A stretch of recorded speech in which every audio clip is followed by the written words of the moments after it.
अब दौड़ कर गया और नारायण के चरणों को पकड़कर कहा, नाथ आप क्यों आए हो ये तो बताओ। भगवान ने कहा, आपको मालूम नहीं, मैं लक्ष्मी को लेने आया हूं, पर लक्ष्मी को तो मैं अपने यहां रखना चाहता हूं नाथ, मैं इसको छोड़ नहीं सकता।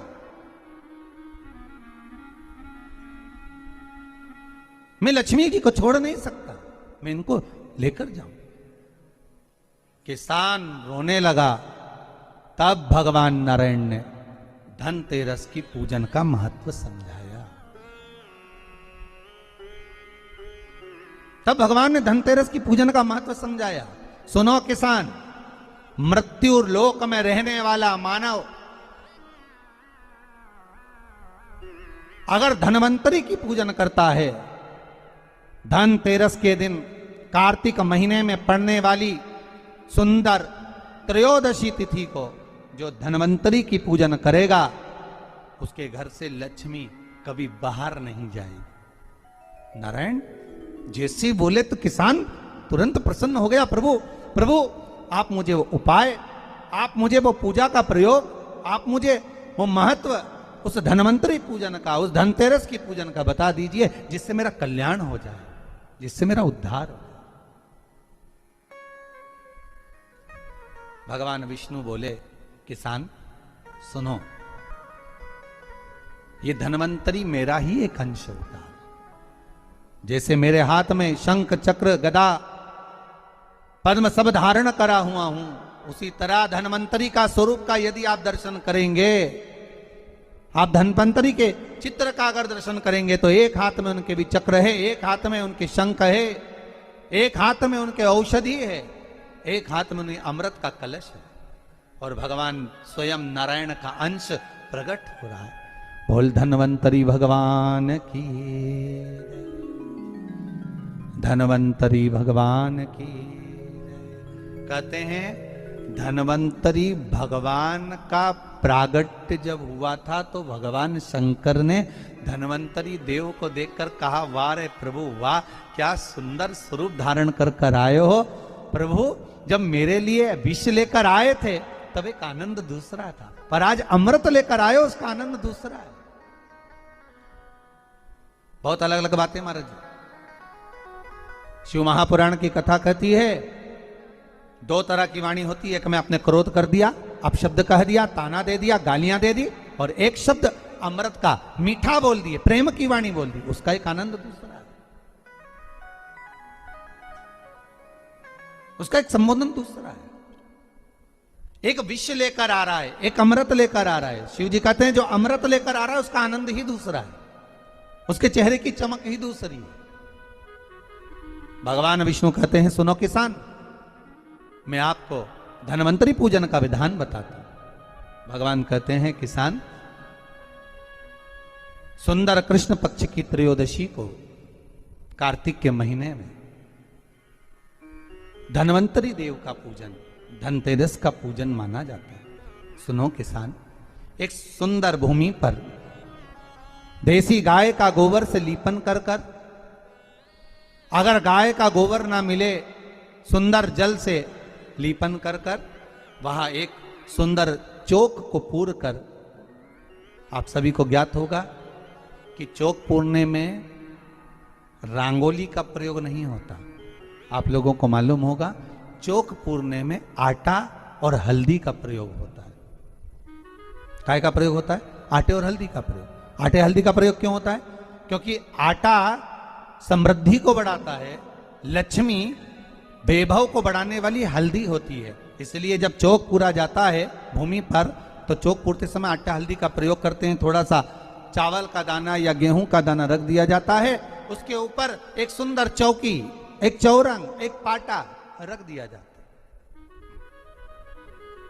भगवान विष्णु बता रहे हैं किसान को धनतेरस के पूजन का वर्णन, और जो भगवान विष्णु ने बताया है वही पूजन का वर्णन आप लोग श्रवण कर रहे हैं। आज धनतेरस है, आज धनतेरस का प्रयोग कर पूजन करें और शिव महापुराण के इस भाव को, विष्णु पुराण के इस भाव को, स्कंद पुराण के इस भाव को आप धारण करें, और जो विधान भगवान विष्णु बता रहे हैं उसके हिसाब से, उसके अनुसार आप लक्ष्मी का पूजन, धनतेरस का पूजन करें। चौकी लगाएं, चौरंग लगाएं, पाटा लगाएं, उस पाटे पर एक सुंदर लाल वस्त्र धारण करा दें, लाल वस्त्र बिछा दें। एक थाली लें, उस थाली पर कंकु से, रौली से, कुंकू से गिला कर स्वस्तिक का निर्माण कर दें। स्वस्तिक का निर्माण कर घर में अगर चांदी का सिक्का हो, अगर चांदी का सिक्का नहीं हो, चांदी का कॉइन नहीं हो, तो अपने घर का 1 का सिक्का, 2 का सिक्का, 5 का सिक्का, 10 का सिक्का, जो भी आपके घर में हो वो कॉइन ले लें महाराज, उसको थाली के अंदर रख दें स्वस्तिक के ऊपर।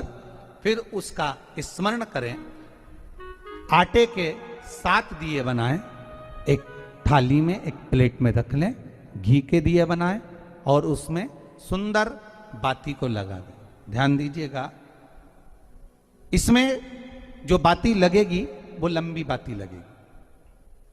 लक्ष्मी जी की पूजन में जितनी भी बाती लगे वो लंबी लगे। महाराज घी के दिए लगा दें 7, सातों दियों को प्रज्वलित कर लें, प्रकट कर लें। एक दिया तेल का लगा लें। तेल का जो दिया लगाया है, जहां पर आपने सिक्का रखा है, कॉइन रखा है, उसका लेफ्ट हैंड, मतलब आप ऐसे बैठे हो तो आपका सीधा हाथ की ओर आप तेल का दिया लग दें।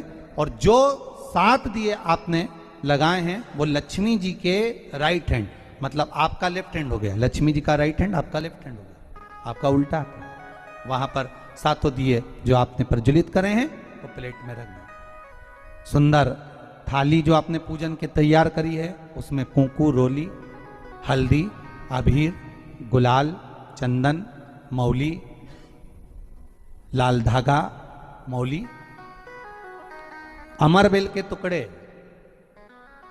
कमलगट्टे, हल्दी की गांठ, सुंदर भाव में उसको रखें। जल का पात्र सुंदर आनंद से, जो क्वाइन चांदी का और देसी क्वाइन आपने जो रखा है उसका जल से पूजन करें। लक्ष्मी पूजन का समय अलग अलग होता है, पर धनतेरस की पूजन का जो समय है वो प्रदोष काल से प्रारंभ हो जाता है। कब से प्रारंभ हो जाता है? प्रदोष, क्योंकि शिव के द्वारा निर्मित है लक्ष्मी पूजन का भाव। महाराज क्वाइन का पूजन करें, कंकु आदि से पूजन करने के बाद दोनों को उठा लें। दोनों क्वाइन, जो चांदी का सिक्का है और जो देसी क्वाइन है, उसको उठाकर उस पर जो कलेवा है, मौली है, नाड़ा है, लच्छा है, उसको लपेटना प्रारंभ कर दें और उसको लपेटें। पहले चांदी का सिक्का लपेट दे, फिर देसी सिक्का जो आपने रखा है, 1, 2, 5, 10 का जो सिक्का रखा है उसको लपेट दें, थाली में उसको रख लें। फिर वापस उस पर जल का छींटा देकर उसका पूजन करें। महाराज हल्दी, रौली, मौली, चंदन आदि लगाकर सुंदर भाव से चावल को हल्दी में भिगो लें और पीले चावल कर उल्टे हाथ में चावल लेकर माता लक्ष्मी के ऊपर जो 2 सिक्के रखे हैं उनका पूजन करें। साथ में जब चावल छोड़ते जाएं तो गणेश जी का भी स्मरण करते जाएं। हे रिद्धि सिद्धि के दाता श्री गणेश जी महाराज, आप हमारे यहाँ पर सदा माता लक्ष्मी को लेकर, कुबेर भंडारी को लेकर सदा विराजमान रहें, नारायण को लेकर सदा विराजमान रहें। चावल छोड़ते जाएं और बाबा से विनती करते जाएं, माता लक्ष्मी से निवेदन करते जाएं।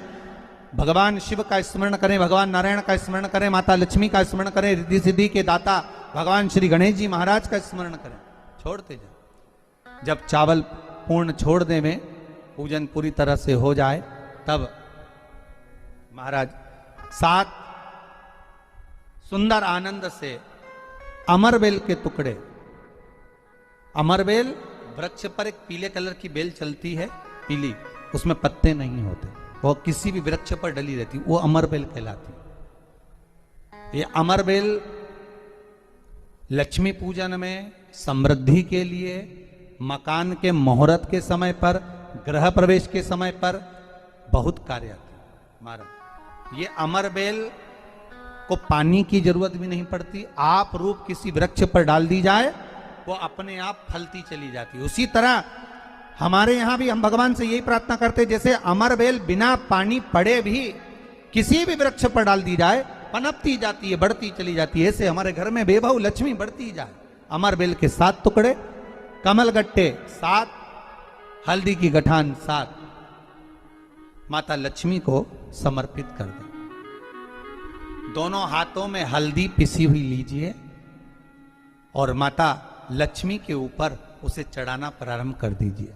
7 बार पिसी हुई हल्दी वो सिक्कों पर चढ़ा दें, अपनी मनोकामना कर कर अपने घर में माता लक्ष्मी को विराजमान करने के। जब हल्दी पूर्ण चढ़ जाए, हाथ में कुंकू ले लीजिए, रोली ले लीजिए, उस रोली कुंकू को भी माता लक्ष्मी को समर्पित करिए।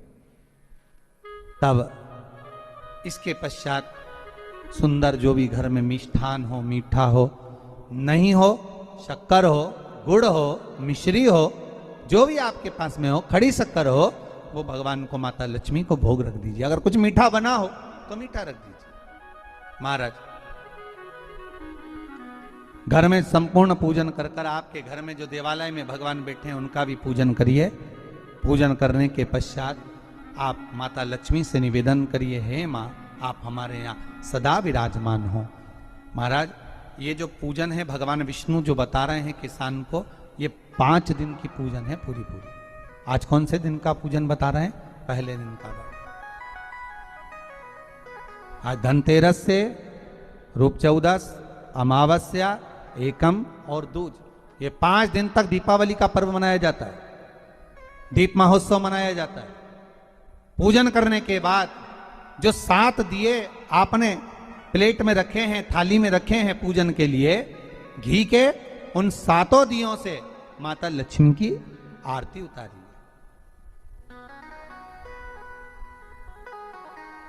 उन 7 दियों से माता लक्ष्मी का पूजन करिए।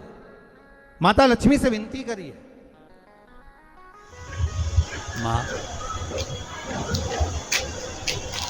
हम आपके पुत्र हैं, मां आप हमारे घर का रास्ता भूल गई हो, बहुत कष्ट है, बहुत दुखी है मां। पर भगवान शिव पर विश्वास कर कर, कुबेर भंडारी पर, कुबेरेश्वर महादेव पर विश्वास कर कर, भगवान नारायण के सुंदर प्रसंगों पर विश्वास कर कर, मां भगवान शंकर का अनुमोदन कर कर, हे मां आप हमारे घर में विराजमान हो, मां आप हमारे मार्ग को, हमारे घर को, हमारे घर के रास्ते को, हमारे घर के द्वार को आप भूल गई हो मां। हे बेबहू लक्ष्मी, हे धन लक्ष्मी, हे संतान लक्ष्मी, हे मां लक्ष्मी, हे धान्य लक्ष्मी, आप हमारे घर में विराजमान हो। 7 दीप जो प्रज्वलित करे हैं उससे माता की आरती उतारिए। फिर माता को झोली पसार कर प्रणाम कर कर भूमि पर नमन करो।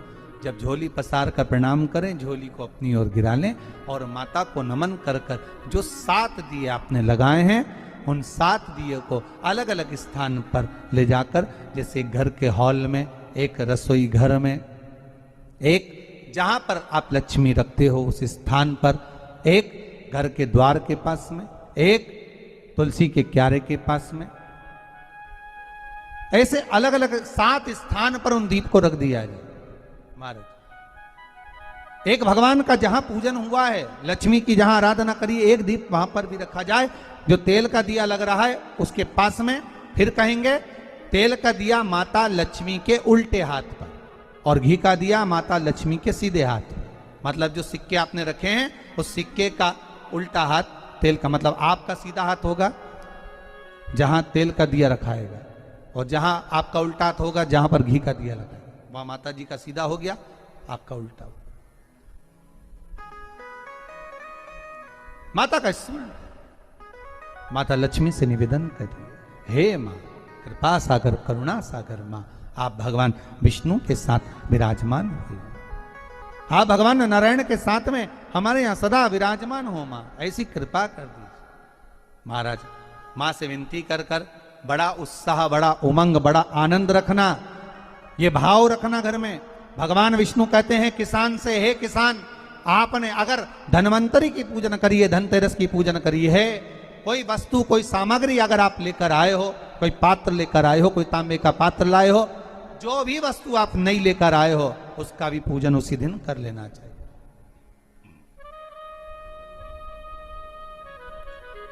उसका भी पूजन करना चाहिए।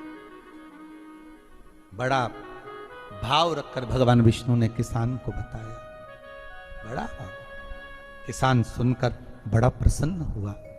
नारायण प्रभु, क्या मां फिर मेरे घर में रहेगी? भगवान कहते हैं, सुनो किसान, ये लक्ष्मी, अगर आप धनवंतरी का पूजन करते हो, धनतेरस का पूजन सुंदर कार्तिक के महीने की कृष्ण पक्ष की त्रयोदशी को अगर आप कर रहे हो, तो ये लक्ष्मी भले मेरे साथ बैकुंठ में जाकर रहे, पर